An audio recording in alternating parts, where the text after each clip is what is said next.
I am Millennial Moron. You might be familiar with me for my series Canadian Real Estate versus Literal European Castles, but now I'm focusing more on analyzing Canadian politics, economics, and the housing market.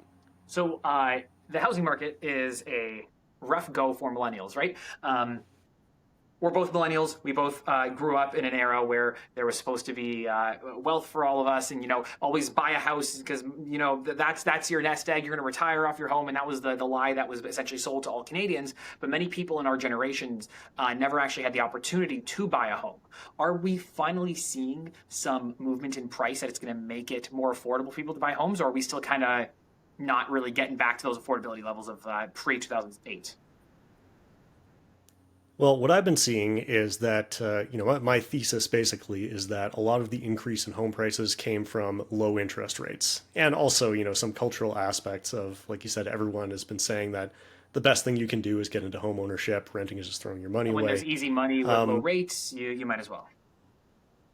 Exactly. But the thing is, as interest rates fall and you can borrow more and more money for the same monthly payment, all that does is push prices up, right? So what we're seeing now is the inverse. Interest rates have risen, people are under more financial stress, and so prices are coming back down. But they're not necessarily becoming more affordable. Actually, I did an analysis on this of how much wages have increased, how much prices have increased, how much mortgage rates have increased.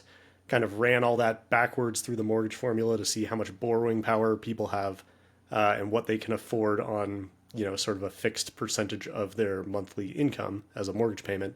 And what we're seeing right now is that homes are still less affordable than they were, right at the start of the pandemic or just a few years ago. Right, we're still way, way above price levels that can be historically supported by the fundamentals.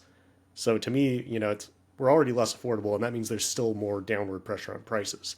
I don't think houses are going to suddenly become affordable just because of these sort of monetary factors. There is still the real supply and demand side of the real asset, which is the houses, and demand, which is people that want to live in them. And we haven't seen a lot of change in that, right? So affordability is not necessarily going to change. It's going to be mainly a big change in price, which is going to have fairly profound impacts for people who are using their home equity as a substantial portion of their personal wealth.